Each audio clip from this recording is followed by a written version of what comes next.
तीन मछलियों की कहानी। एक गांव में पानी से लबरेज तालाब था।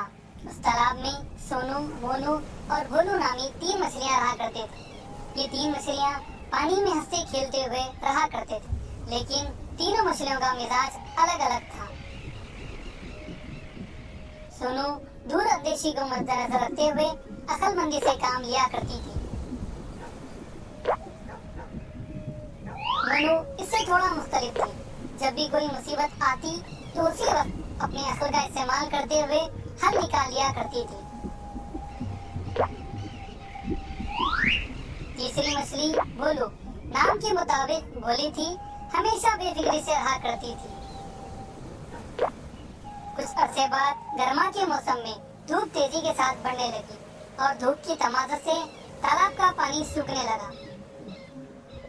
मुश्किल घड़ी की दस्तक भागकर सोनू अपने दोस्त मोनू और भोलू के पास गई और कहने लगी, दोस्तों, इस मर्तबा धूप की शिद्दत तेज होने लगी है, जिससे कम अरसे में तालाब का पानी सूख जाने का खदशा है। लिहाजा हमें चाहिए कि हम पहले ही गांव के बाहर मौजूद बड़े तालाब को चले जाएं, वरना पानी कम होने से शिकारी अपना जाल डाल देंगे और पानी कम होने से हम जाल में आसानी से फंस जाएंगे। सोनू की बातें संजीदगी से लेने के बजाय मोनू और भोलू अनजान हो गए और वहां से चले गए। ये देखकर सोनू बड़े तालाब को कूच कर गए। सोनू की दूरंदेशी सही साबित हुई।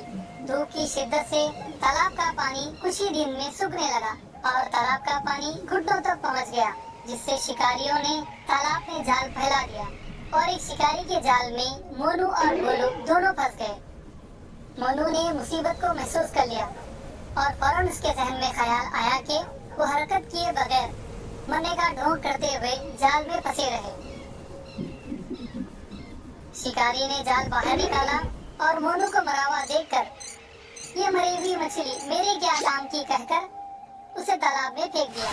जिंदगी बच जाने से वो खुदा का शुक्र करने लगी। भोलू की समझ में कुछ नहीं आया, वो बेबस होकर जाल में फंसी रही।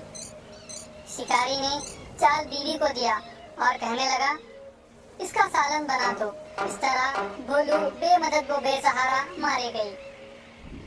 इसीलिए हमेशा दूरंदेशी के जरिए मुस्तकबिल में आने वाली मुसीबत को भांपकर उसका हल तलाश करना चाहिए। अक्ल का इस्तेमाल करते हुए कामयाब होना चाहिए।